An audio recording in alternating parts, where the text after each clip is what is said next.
আসসালামু আলাইকুম সুপ্রিয় দর্শক, প্রবাসী ও বাংলাদেশ পেজের পক্ষ থেকে একটি শিক্ষামূলক ভিডিওতে আপনাদেরকে আমন্ত্রণ।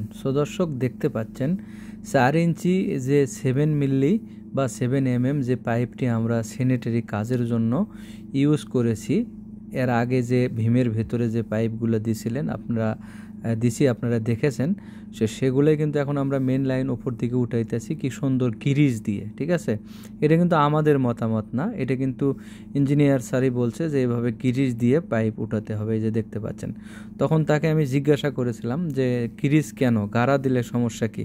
তখন আমাকে এই কথাটি বললেন স্যার, বললেন যদি বাই চান্স কোনো কারণে বিল্ডিং 2-1 সুত নিচ দিকে ডাবে, যেহেতু 2-3 তলা ভবন দাবতেও পারে, সেই ক্ষেত্রে যদি তুমি গাড়া ইউজ করো তাহলে তোমার এই পাইপের যে জয়েন্টটা সকেটের এখানে ফেটে যেতে পারে। কিন্তু এর আগেও আমি অন্য একটা বিল্ডিংয়ে এইরকম নতুন কাজ করছে অন্য এক কোম্পানি, পরে যাই আমি করছি, যা দেখি সব নিচের যে এলবোগুলো এটা কিন্তু ভেতর দিয়ে, ওটা ছিল বাহির দিয়ে দেওয়া, দেখি সবগুলো ওয়াইয়ের জায়গার নিচে নিচে ফেটে গেছে। তখন আমি ঘরালারে জিজ্ঞাসা করছিলাম যে লেশ ক্যাস স্যার, তখন আমাকে ঘরালা জিজ্ঞাসা করছিল যে বিল্ডিং একটু সামান্য নিচে যাওয়ার কারণে এগুলো সবগুলো ক্রেক হয়ে গেছে, অর্থাৎ সবগুলো ফেটে গেছে।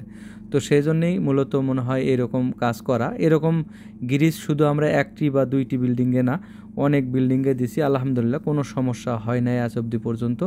আমরা এভাবেই কাজ করি। তো আসলে আমাদের কাজটা করা ঠিক আছে কি ঠিক নাই, মূল্যবান মতামত আপনারা দেবেন, ও আপনারা কিভাবে করেন আপনারাও বলবেন। আমরা গাড়া দিয়েও করি, তবে এটা নাকি সবচেয়ে বেটার আইডিয়া। ঠিক আছে, এইভাবে গিরিজ দিয়ে দিলে এটা কিন্তু কোনো লিকেজ এখানে হওয়ার কোনো মানে নাই, মেন লাইন।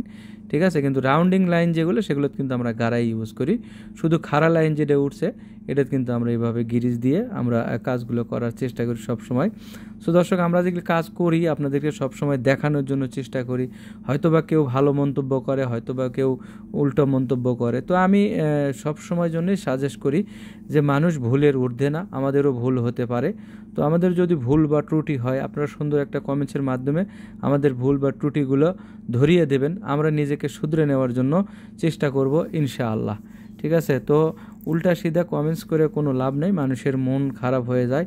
অনেকই লোক আছে কাজের কিছুই বোঝে না, হুট করে এসে উল্টা একটা কমেন্ট করেতে চলে যায়। যাই হোক ভাই, আমরা ফেসবুক প্ল্যাটফর্মে কাজ করি, অনেকজন অনেক কথা বললেও আমরা নীরবে সহ্য করি, কারণ অনেকজনে অনেক কথা বলতেই পারেন। কারণ এই ফেসবুক প্ল্যাটফর্মে আমাদের সে অনেক বড় বড় ওস্তাদ গুরু তারা আছে, তাদের প্রতি শ্রদ্ধা এবং ভক্তি রেখেই আমরা কাজ করি সবসময়ের জন্য, নিজেকে অত বড় কোনো কিছু ভাবি না। তারপরে আমরা যতটুকু কাজ করি আপনাদেরকে দেখানোর চেষ্টা করি আমাদের কাজগুলো কেমন হয়, আপনাদের কাছে কেমন লাগে, আপনাদের যে মূল্যবান মতামতটুকু আছে অবশ্যই কমেন্ট বক্সে জানিয়ে যাবেন, এখানেই আমাদের সফলতা। তো সবাই আল্লাহর রহমত ভালো থাকবেন, সুস্থ থাকবেন। সামনে আসছে রমজান মাস, সবার সুস্বাস্থ্য দীর্ঘ কামনা করে বিদায় নিলাম।